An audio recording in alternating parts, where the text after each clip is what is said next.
The Hinsdale house, America's most haunted home. In 1938, Helen Acton sold her home. The new owners were the Belknap family, who were thrilled to get their hands on such a bargain. The large farmhouse had sat empty for some time and was more than half off its original asking price. Little did they know they'd be getting more than they bargained for when they moved right in. The family began to hear strange sounds around the house. They tried to ignore it, thinking that an old house simply has old sounds, but these sounds escalated quickly. Heavy footsteps were heard at night, doors opened and closed by themselves. And one day a little girl was seen running down the stairs when no one was home. The family called in Lauren and Carl Ritz, paranormal investigators. The Ritz used a pendulum to scan the property.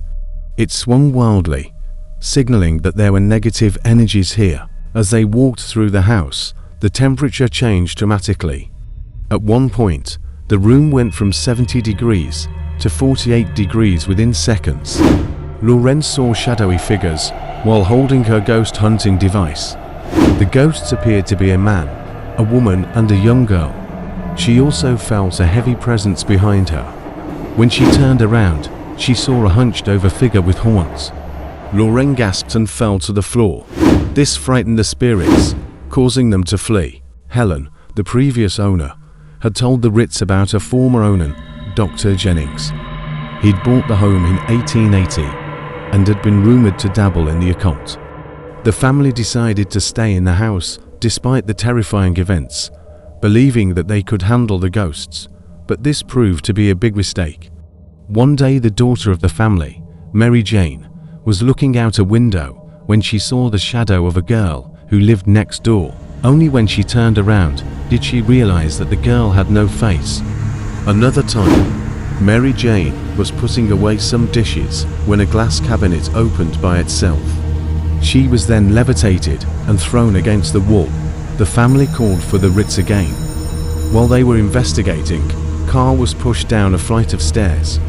Lauren once again felt the icy cold presence behind her, but this time it touched her shoulder. She screamed and ran from the house. Soon after, Mary Jane became ill and passed away. Before she died, though, she told her mother that she'd seen the ghost of the little girl in a Victorian nightgown, and that she wanted to play with her. The ghost was thought to be that of Helen's daughter, who had died in the house years ago. After the death of their daughter, the Belknap family fled the home and never looked back. The Ritz returned one last time to perform an exorcism of the house. In the Christian faith, an exorcism is the casting out of demons or devils from a person or place. They read ghost hunting prayers all around the house and cast holy water on the front porch. Unfortunately, the spirits only grew stronger afterwards. After the failed exorcism, the Ritz warned the new owner to leave the house immediately. No one wanted to live there after all of the horror stories, so the house was abandoned. Over the years, many people have tried to live in the house, but they always end up leaving or experiencing strange events. Some say that there is a portal to hell in the basement, and others say that the spirits are simply trapped inside the walls. Whatever the case may be, the house remains empty. It is said that one night a group of teenagers dared each other to spend the night in the house. They claimed that they heard disembodied voices, footsteps, and screams in the middle of the night. One of the boys even reported seeing the ghost of Mary Jane standing at the foot of his bed. In the morning, all of the windows in the house had mysteriously shattered and the teenagers fled. The house remained empty until one day a married couple decided to move right in. They knew about the house's reputation as being haunted, but didn't believe in ghosts. However, they soon learned not to underestimate the Hinsdale house. That same night, they heard chains dragging metal moans. Then they saw a dark figure dragging himself closer and closer to their bedroom. They screamed and huddled together until morning. When the sun rose, they went to check on their two dogs. They'd adopted them from a local shelter, and neither of them had shown any signs of aggression before. But now they were growling and cowering in the corner. Still, they refused to let the dogs stay in the house. The couple had had enough, and they moved out immediately. Soon after, a single mother of 3 moved in. She'd lost her husband several years earlier and was lonely. She thought that she could handle some ghosts if it meant that she wouldn't have to be alone anymore, but she quickly realized that she'd made a terrible mistake. She started hearing chains dragging just like the previous owners, but this time they were coming from right outside her bedroom. The sound stopped abruptly when she turned on the light. Her son later told her that he'd seen a tall, thin ghost dragging himself towards their bedroom. Terrified, the mother and her children fled the house. The next owner was a father of 4. He was skeptical of ghost stories, so he ignored the warnings and moved right in. He laughed at the tales of the ghost, claiming that there was no such thing as ghosts. But he soon changed his mind. That same night, he was awoken to the sound of footsteps in the hallway. Then he saw the ghost of a man dragging himself closer and closer to his bed. Paralyzed with fear, he watched as the ghost reached the foot of his bed and disappeared. When he turned on the light, the ghost was gone. But now there was a cold spot where the ghost had stood. His daughters later told him that they saw a girl in a Victorian nightgown walking down the hallway. They also said that they heard her humming a tuneless song. The ghost was thought to be the little girl who had died in the house years ago. The family called the Ghostbuster, Ed Warren, to see if he could help. He investigated the house and determined that it was haunted by at least 3 ghosts. He recommended that the family move out as soon as possible. They agreed and left the house behind. Ed later said that he believed that the house was cursed. Even if the ghosts were laid to rest, new ones would move in and take their place. No one dares to set foot in the house today. It's been over 80 years since anyone lived here, yet the ghost continues to haunt the halls. Some believe that the ghost of Mary Jane is still waiting for someone to play with her. Others say that the ghost of Dr. Jennings is performing dark rituals in the basement. Whatever the case may be, no one dares to enter the house. Is the Hinsdale house cursed? Are the ghosts trapped inside the walls? Or is there a portal to hell in the basement? We may never know for sure. But one thing is certain, the house will never be occupied again. Thank you for watching. If you enjoyed the video, please hit the like button. Also, remember to subscribe so you don't miss any new videos. If you want to learn more about ghosts and other paranormal activity, be sure to visit our website.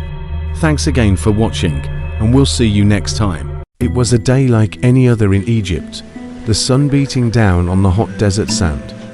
But for one group of archaeologists, this would be a day they would never forget. Deep in the Valley of the Kings, they were excavating a tomb that had been untouched for thousands of years. They had no idea what secrets it held or the terror that lay within. But before we continue, make sure to subscribe for more videos like this one. Also, stick around until the end to learn about a mysterious tomb that is hidden from the public to this day. You might be asking yourself, what was the name of this mysterious pharaoh whose tomb was found? Well, his name was discovered carved into the walls of his tomb, and he went by the name Thutmose. The team had spent months excavating the tomb when their shovels hit something hard. They brushed away the dirt to reveal a massive stone door. It was sealed tight with only one small crack. As they pried the door open, a musty smell filled the air. They knew that the moment they had finally found the tomb of Thutmose, but they weren't the first ones there.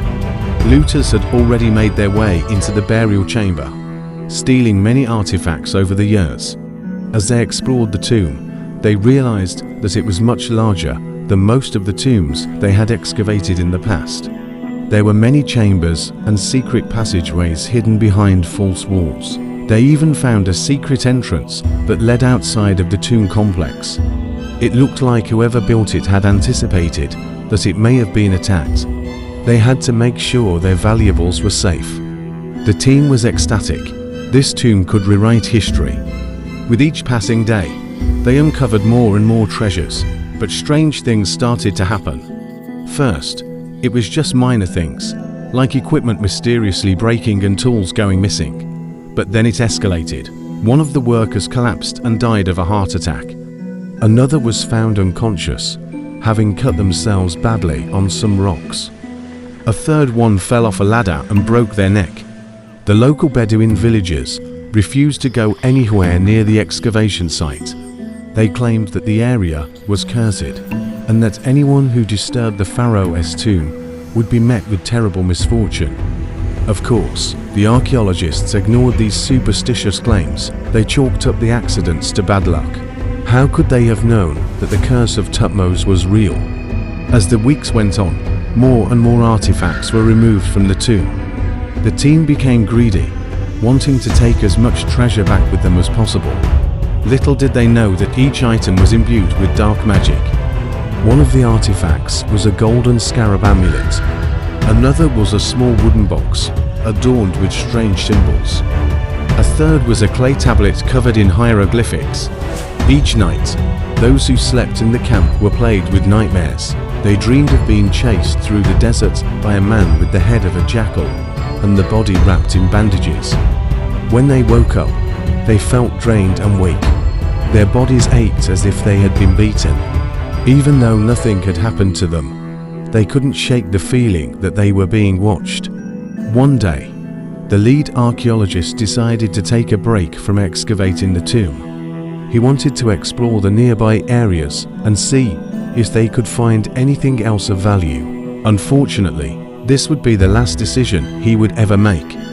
While exploring the area, he became lost and wandered into a nearby cave.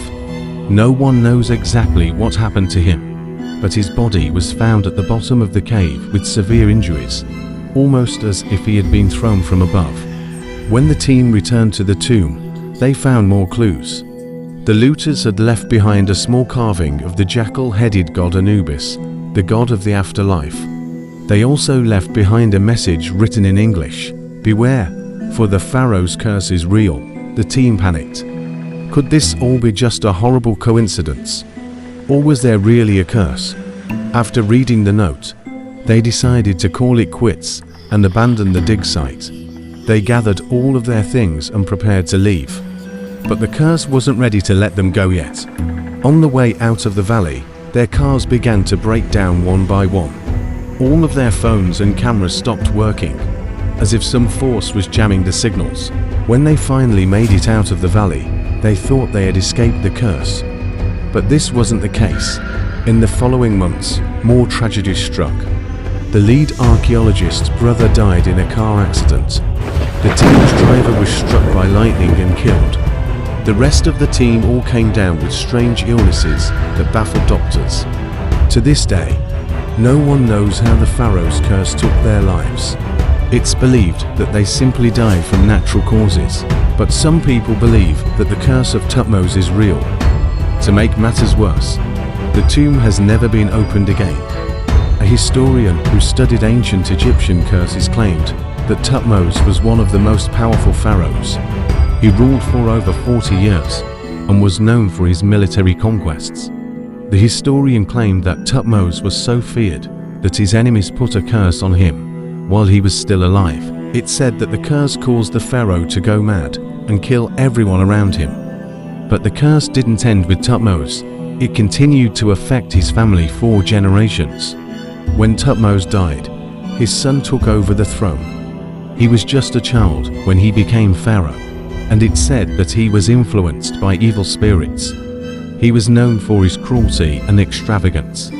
He wasted his father's fortune and left the kingdom in ruins. The historian claimed that the curse of Thutmose caused the kingdom to fall apart. Some people believe that the curse is still active today. They claim that anyone who disturbs the pharaoh's tomb will be met with terrible misfortune. It's said that the curse can be passed down to future generations. So even if you escape the valley alive, you may not be able to escape the curse. In 2007, another team of archaeologists dared to enter the tomb. They claimed that they were just taking a few more artifacts and that it wouldn't disturb the pharaoh's remains. However, they quickly realized that they were wrong. Soon after they entered the tomb, they began to experience strange phenomena. Their equipment began to malfunction. Their flashlights turned on by themselves and strange shadows appeared in the corners of their eyes. They claimed that they could hear whispers coming from the walls. The whispers seemed to be warning them to leave the tomb, but they ignored it. They continued to explore the tomb and steal more artifacts. It wasn't long before they experienced more unexplainable phenomena. They began to see apparitions of men wrapped in bandages. They also saw the figure of a man with the head of a jackal. It was clear that they had angered the Pharaoh, so they decided to leave. Before they left, they placed all of the artifacts back in the tomb. They also left behind a note apologizing for disturbing the Pharaoh's rest. Since then, no one has dared to enter the tomb. It is said that the curse of Thutmose is still active and that the Pharaoh's spirit is still angry. It is believed that the Pharaoh's curse is real and that it is important to respect the dead. If you ever find yourself in the Valley of the Kings, be sure to watch your back. You never know what might be lurking in the shadows. Now it's time to make your voice heard. Comment below and tell us what you think is the scariest part of this story. We can't wait to read your thoughts. And don't forget to hit that like button if you want to see more videos like this. Thanks for watching, and we'll see you next time. Thanks for watching. If you enjoyed this video, be sure to check out our other videos. With that, we'll catch you in the next one. This is the scariest painting ever sold, and wherever it went, death and destruction followed. The painting is known as the Weeping Child, and whoever owns it suffers 7 days of terror before they die or go insane. So let's start at the beginning. A woman named Helen was visiting a flea market one day when she saw a dusty old painting being sold by a street vendor. It had an eerie image of a young boy crying inside a room that was on fire. But what really caught her eye was the price tag. It said $5. Helen thought that was a steal for a painting that big, and she couldn't resist. When she got home, she hung up the painting in her living room, and while it did look kind of creepy, she didn't think much of it. That was until the next day. Helen was having dinner with her family when suddenly the smoke alarm went off. She went to the kitchen to find out what was burning and was shocked to see that the entire room was engulfed in flames. Fortunately, they were able to escape unharmed, but their home was completely destroyed. Helen took this as a sign that the painting was cursed. So she called up the police and told them what had happened. They tracked down the painting's previous owner, who told them he bought it from his own grandmother.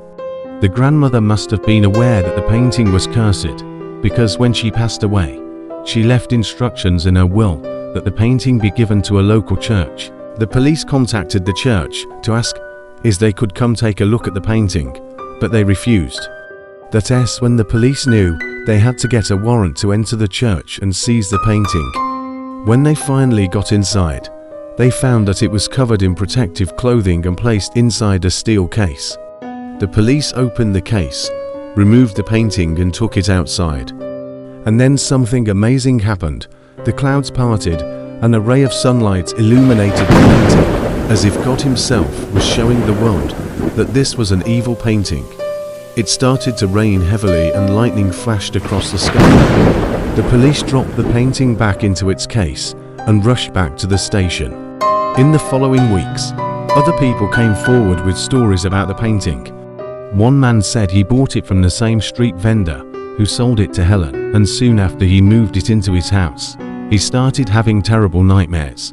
He would dream that he was trapped in a burning building, and no matter how hard he tried, he couldn't escape. He said the walls were closing in on him and he was suffocating. Then he would wake up in a cold sweat with his entire body shaking. Another person claimed that she saw a shadow behind the painting, and when she turned around, there was no one there. Then another person said that after hanging the painting in their home, they became very sick and bedridden. One man even said that he saw the painting's eyes move and follow him around the room at night. Some people say the painting weeps real tears during thunderstorms, which sounds like a total lie, but there are photos of the painting that seem to show wet streaks on its surface, which some believe is proof that the painting cries real tears. After hearing all these stories, a wealthy collector named Edward decided to buy the painting so he could destroy it. Maybe if it was burned, the spirit trapped inside would finally be set free. So Edward brought the painting back to his mansion and built a huge bonfire in the courtyard. He tied the painting to a pole and lowered it into the fire. Flames engulfed the painting, but instead of destroying it, it looked like the fire was feeding the painting and making it grow larger.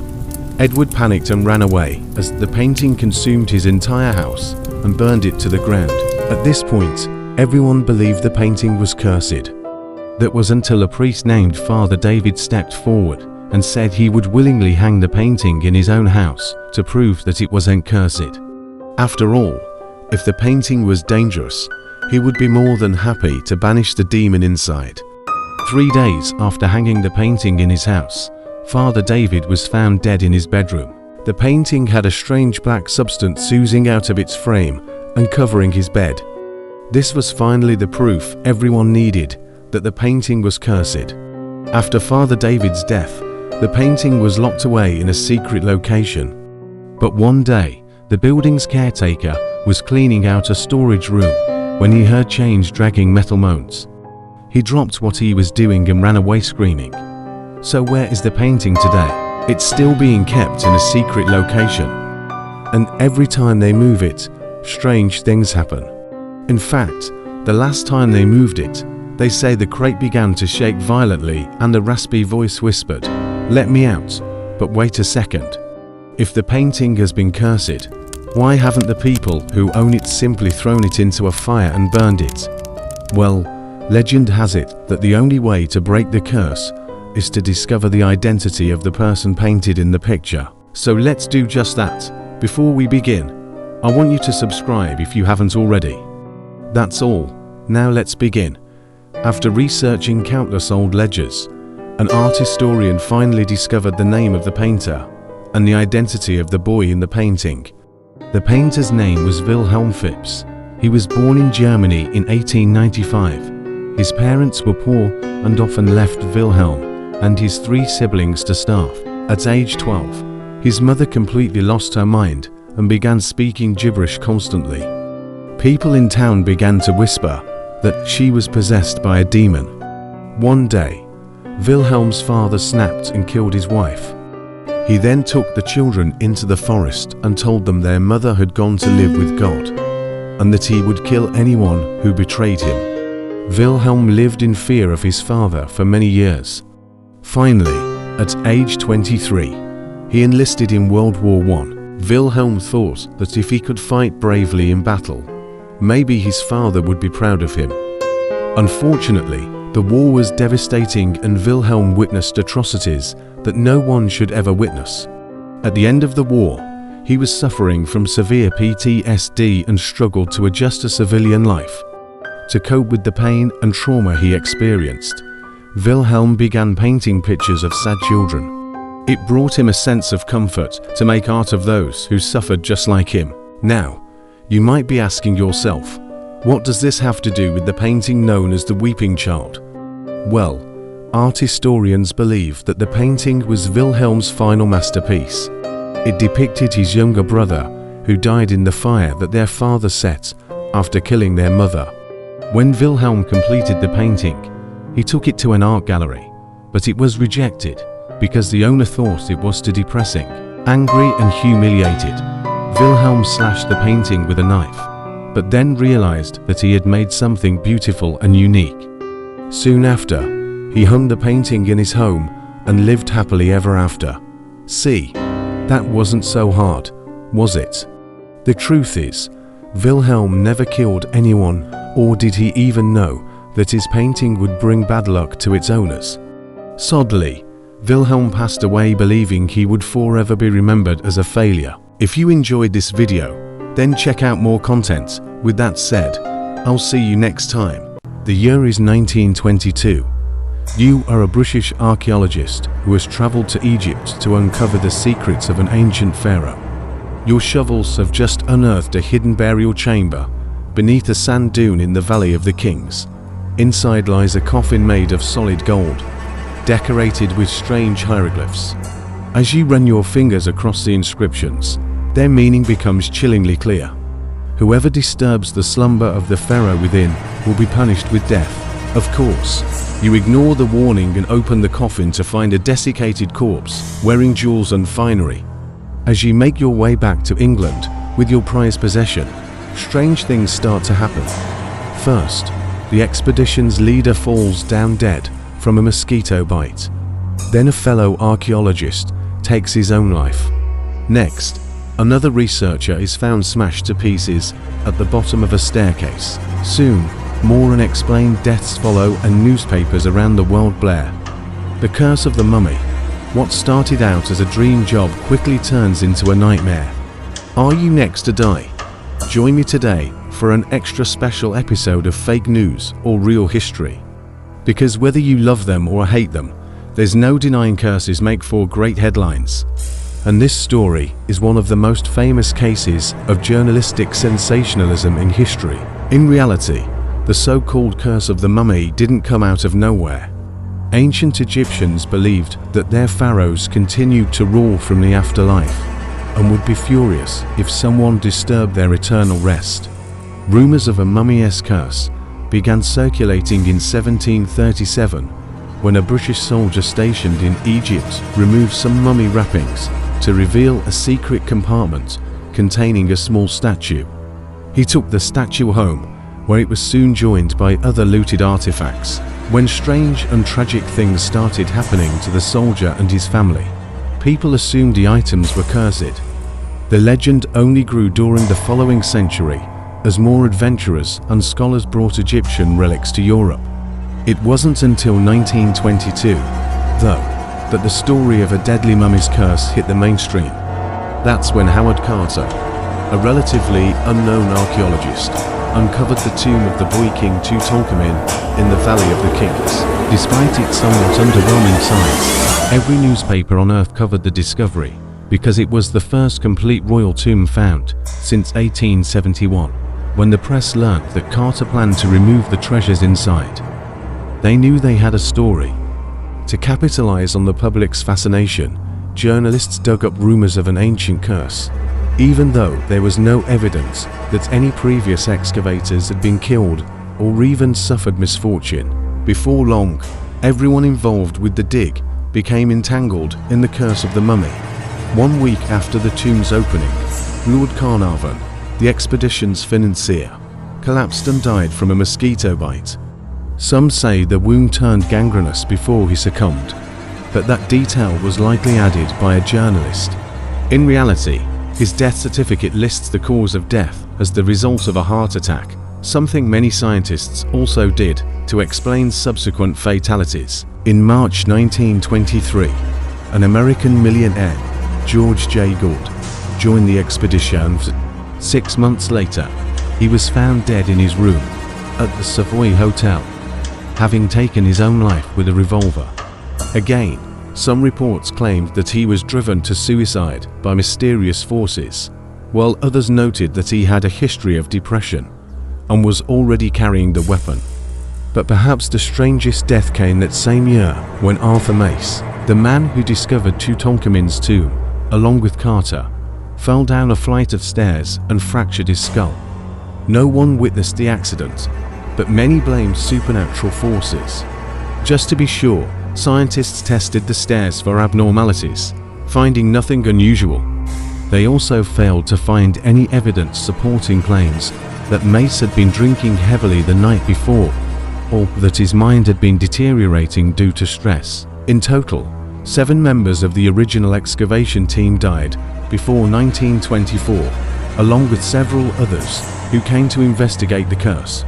At least 22 people were supposedly killed by the vengeful Pharaoh, including one researcher who perished in a plane crash decades later.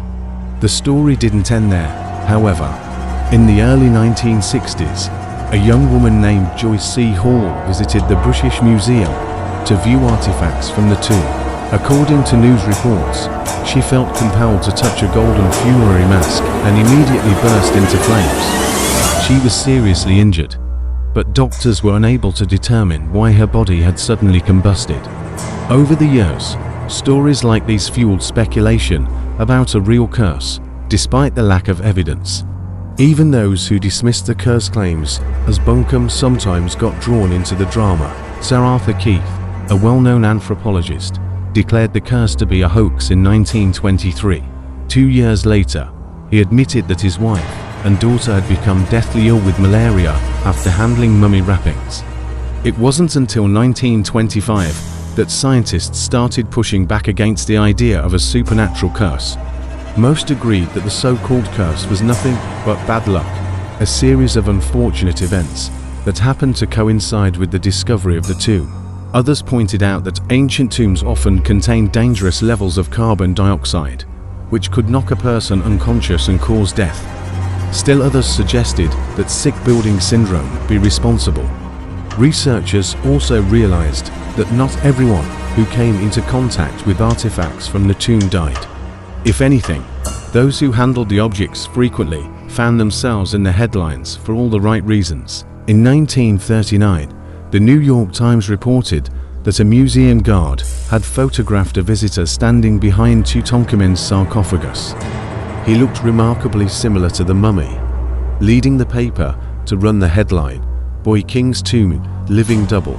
For their part, locals in Luxor believed that the British had unleashed Tutankhamun's spirit and were determined to hold them accountable. Residents stopped working on the dig and demanded that the artifacts be returned to the Valley of the Kings. Their fears were given credibility when the Egyptian Antiquities Service announced that 2 workers had died of unknown causes. In response, authorities reburied the coffin and its treasures, vowing to disturb them no more. And yet, almost 100 years later, rumors persist that strange things happen at night. According to several accounts, museum guards have heard voices and seen shadows near the sarcophagus. For the most part, these stories have been dismissed as hoaxes or the result of overactive imaginations. But could there really be something in the shadows? In the absence of hard evidence, we may never know what lurks in the dark corners of the British Museum. And maybe that's how it should be. After all, the true curse of the mummy may lie in the power of suggestion, the way our beliefs can shape our reality. Or it could be that a century after the discovery of Tutankhamun's tomb, we still don't understand the secrets of ancient Egypt. What do you think? Let me know in the comments. And while you're there, don't forget to subscribe. Thanks for watching. The Screaming Forest of Romania, a true haunted location. There are many forests around the world. Some are old growth, some are second growth, some were planted for commercial purposes like paper production or mining. And while some are truly beautiful, sadly, others are deeply disturbing. One such place exists deep in Transylvania, Romania. This is a story of the Screaming Forest, also known as Hoia Baciu. It's a place where people go missing, where the rules of physics seem to be suspended, and where nightmares manifest themselves into reality. This is the story of a forest that terrifies everyone who enters it and makes them question everything they know about life, death, space and time. So make sure to watch this video till the end, and let us know your thoughts about this cursed place. Also, don't forget to subscribe if you haven't yet, so that you won't miss out on our upcoming amazing stories. A Legend Unleashed, Hoia Baciu, or the Screaming Forest, is located near the town of Cluj-Napoca in northern Transylvania, Romania. The name translates to goat's pasture, referring to an old legend. According to the story, a local shepherd and his 200 sheep wandered into the forest and were never seen again. Since then, rumors have circulated about strange occurrences within its boundaries. The first verified reports didn't appear until 1968, when a young girl named Mary disappeared while playing near the forest's edge. 5 years later, she reappeared as if by magic, emerging from the same spot unharmed and seemingly untouched by time. But that wasn't all. In her hand, she held a toy that hadn't been manufactured in over 15 years. It was a 1961 model, the same year she had vanished. From that moment on, Hoia Baciu became known as the strangest place in the country. People claimed sightings of ghosts, spirits, and otherworldly creatures, while scientists and skeptics dismissed these tales as mere fantasy or mass hysteria. Twisted realities. As news of these strange events spread, more and more people came forward with their own experiences. Many reported being pulled off paths or feeling sudden jolts of pain for no apparent reason. Others witnessed unexplainable phenomena firsthand, such as objects levitating through the air or trees bending without any external force. One researcher even claimed to have witnessed a ghostly apparition resembling a woman dressed in old-fashioned clothing. Despite the multitude of stories, no one could explain what was really happening in Hoia Baciu until one fateful day, when a group of paranormal investigators decided to explore this mysterious area and uncover the truth behind its eerie reputation. Unveiling the secrets. When paranormal experts explored this haunted forest, they discovered something shocking. Using advanced technology and scientific methods, they detected unusual electromagnetic waves. These signals indicated a significant amount of energy within the forest's boundaries. But there was more. Cameras picked up strange glowing orbs floating above the ground, which baffled researchers who couldn't identify any light source. Further analysis revealed an alarming finding. Human bodies emit similar energy signatures to these mysterious orbs. Could it be possible that souls were trapped inside the forest? As the investigation continued, other inexplicable things happened. Researchers experienced sudden bouts of illness, inexplicable insect bites, unsettling phone calls from unknown numbers, and dreams filled with cryptic messages, the heart of darkness. As if all this wasn't enough, local residents shared even more disturbing tales about the forest's history. They spoke of an ancient cemetery nearby used during the Black Death pandemic in the 18th century, a time when many people were buried alive. But that wasn't all. Records also mentioned a medieval hospital where countless patients suffering from leprosy and tuberculosis died.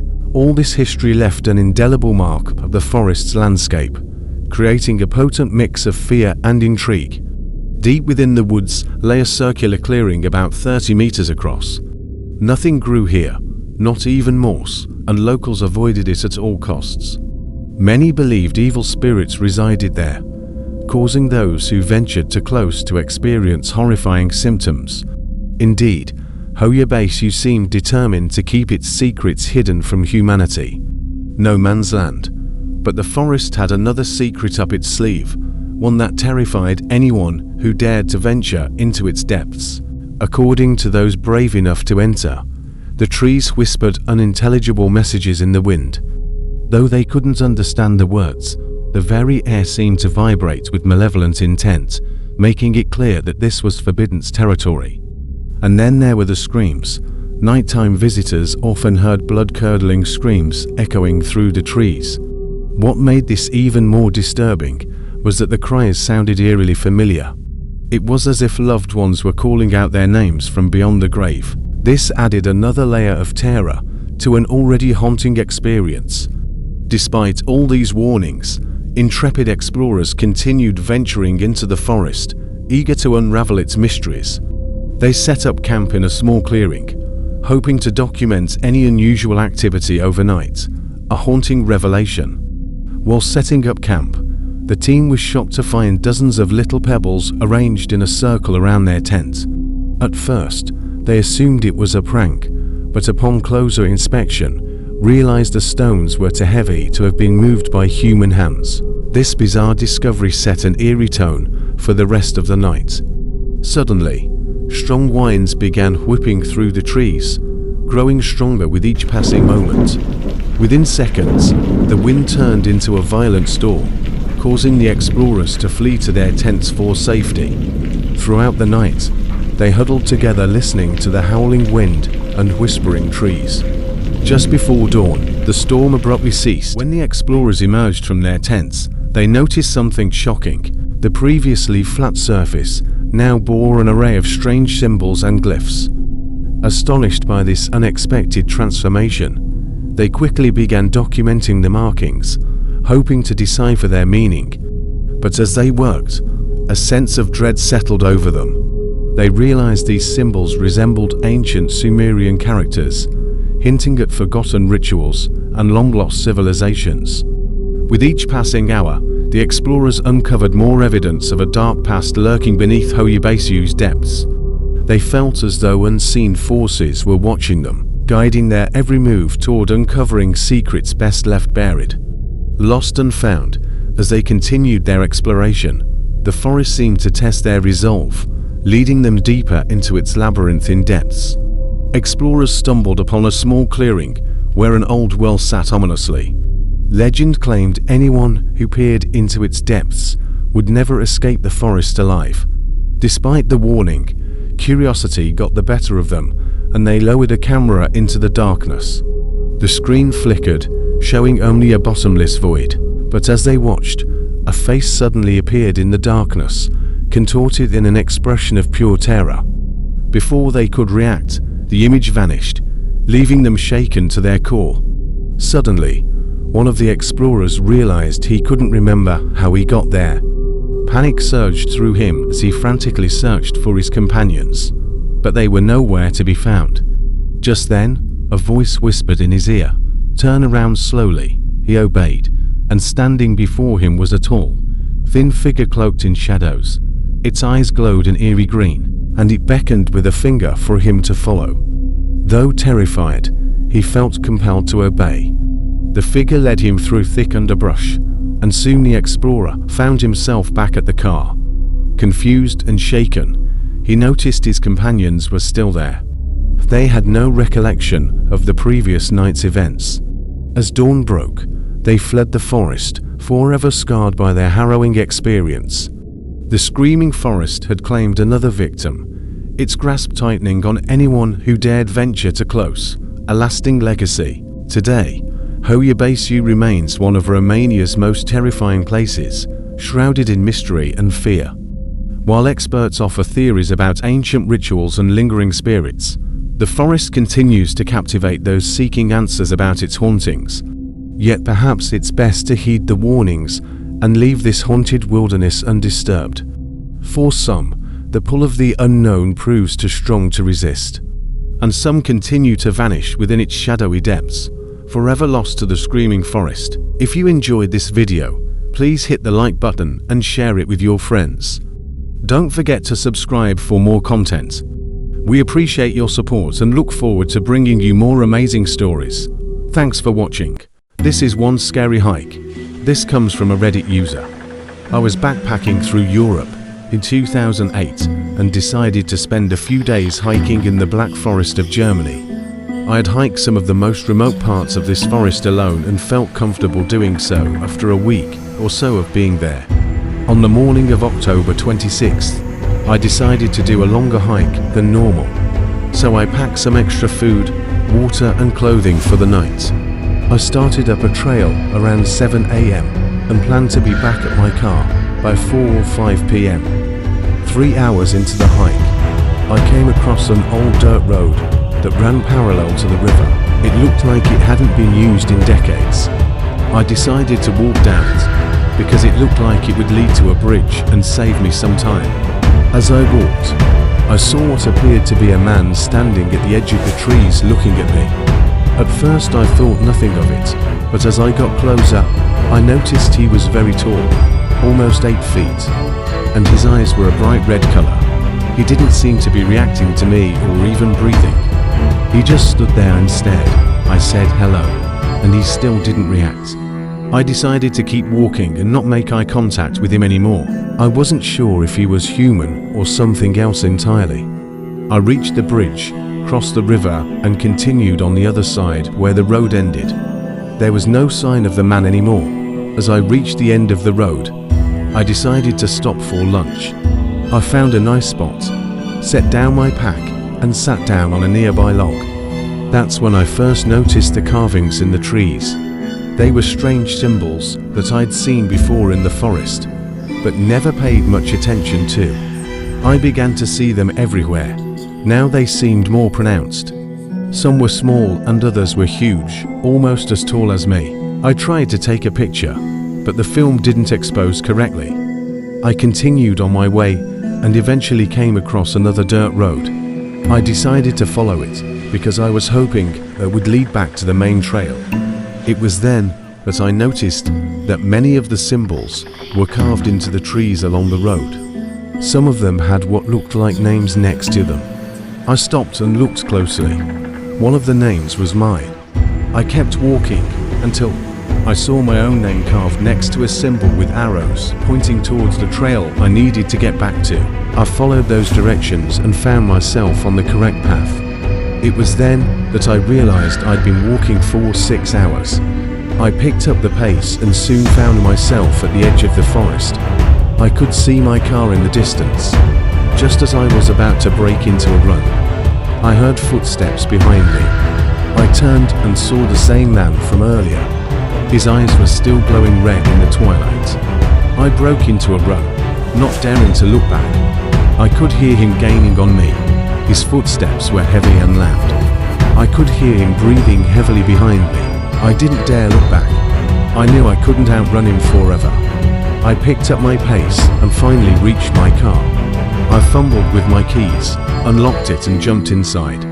I slammed the door shut and locked it just as his hand hit the roof of the car. I rolled up the windows and started the engine. I sped out of there, not stopping until I reached a small town. I went straight to the pub, where I drank enough beer to dull the pain of what had happened. While I was there, I talked to the locals, and they told me of a man who sometimes appears in the forest, the Bloodwater, the Bloodwatcher. He has red eyes and stalks those who enter the woods. I don't know if any of this is true or not. All I know is that after what I experienced, I will never go back to that forest. I have never spoken of this incident to anyone other than my closest family. I suffer from anxiety and panic attacks, and I believe that what I saw that day was the cause. I know it sounds crazy, but I can still hear his footsteps when I close my eyes. I never told anyone because I was afraid of what they would think.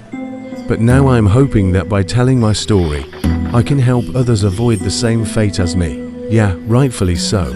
I mean, I've never seen a giant red-eyed creature in the woods, but I have seen plenty of squirrels. And even I'd be freaked out if I saw a giant red-eyed squirrel, let alone a giant red-eyed humanoid monster thing. Now, the idea of a creature that lurks in the forest watching people isn't new. In fact, it's incredibly common. We have Bigfoot and other similar creatures in North America. Then we have the beast of Gévaudan in France, which supposedly killed hundreds of people. Then we have beasts in pretty much every other country. Of course, these are legends and stories told around campfires. Or at least I thought they were until recently. In August of 2020, a biker was riding through the Beartooth Wilderness area in the early morning. Well, that's what he thought until later that day when he checked his camera footage. That's when he saw this. Yeah, I'd probably freak out too. I'm sorry, but there's no way that this guy is a normal human being. If anything, he looks like he's from Lord of the Rings, but it doesn't stop there. We actually have reports of something similar in the same area almost a year later. On July 30th, 2021, a man named Cole Sullens was camping with his friends near the Salmon Creek campground in the Gifford-Pinchot National Forest in Washington State. Around 3 a.m., they heard heavy footsteps near their tent. When they woke up the next morning, they found this imprinted in the soft soil. Yeah, that definitely doesn't look human. Of course, we have a lot of wild animals in North America that could have done this. But honestly, it's hard to say also. It should be noted that both of these happened in the Pacific Northwest, an area that's known for having a lot of cryptids and strange occurrences. So while we may not have an 8-foot-tall red-eyed monster in the woods to worry about, we do have Sasquatch, the Loveland Frog, and the Fresno Nightcrawler. But hey, at least none of them are red-eyed monsters, not that we know of anyway. Oh yeah, and also let's not forget this, that's right. Have you ever heard of the Beast of Baciu? No, me neither. Well, in the spring of 1996, people in Baciu, France started hearing screams in the woods. These screams were described as inhuman. And eventually we learned why. On May 8, 1996, a man named Jean was walking home after playing basketball. It was around 9 p.m. and he was walking through the woods when he heard a scream. He didn't think much of it until he saw a woman standing over a dead body. The woman was screaming and she told Jean to call the police. When they arrived, they found the dead body of her son. He had been decapitated and drained of blood. We had a second victim, then a third, and then a fourth. All 4 victims had been mutilated and drained of blood. This caused a media frenzy. Everyone was worried that they might be next. This led to the creation of the Beast of Baciu, a humanoid monster that lived in the woods and only ate the blood of children. Of course, authorities didn't believe this and instead blamed a serial killer. Eventually, they arrested a man named François Varela. He confessed to all of the murders and said that he did it to harvest the blood for his art. This, of course, made everyone wonder if the beast was real, and if it was, where is it now? Well, here's the thing. We have no evidence that a beast exists. I mean, I'm not saying it doesn't. I'm just saying we have no evidence. Even though we don't have evidence, we do have a legend. This is the kind of story that gets passed down and embellished upon until the truth is long forgotten. Look at the Jersey Devil, for example. No one knows where it came from, but that hasn't stopped people from trying to find it for hundreds of years. Same thing with the Beast of Baciu. I'm willing to bet that if it did exist, it's dead now. I mean, it would have to be dead. If it's out there still hunting children, then I'd better move somewhere else. Wait, where am I? Ah, crap, it's too late. I already live in the Pacific Northwest. And then we have the Beast of Bodmin Moor, in Cornwall, England. There's a place called Bodmin Moor. There aren't many people that live there, so it's easy to assume that there aren't any big monsters living there either. Well, that assumption would be wrong. We have reports of a beast in the area dating back to the 13th century. These reports all describe a large canine creature that lives in the moor. These stories usually include the beast killing livestock. People have claimed that it lives in caves or burrows in the moor. Well, in 1983, someone snapped a photo of it. Okay, that's pretty convincing. I mean, I don't think this is a dog. Sure, it has the body of a dog and the legs of a dog, but that head is definitely not a dog. Honestly, it looks more like a wolf, but that doesn't make any sense. Wolves aren't native to England. This photo sparked renewed interest in the beast, but we still have no solid proof that it exists. The photo was taken in 1983, and since then, we haven't had any confirmed sightings. However, that doesn't mean it's not out there. After all, if it has been around for 700 years, then it can stick around for a few more. So yes, maybe we don't have a giant red-eyed monster in our woods, but we do have something else. We just don't know what. Now watch Bigfoot caught on camera. Best evidence. Scary campground discovery. Or check out unexplained creature found in Indian cave. It's huge.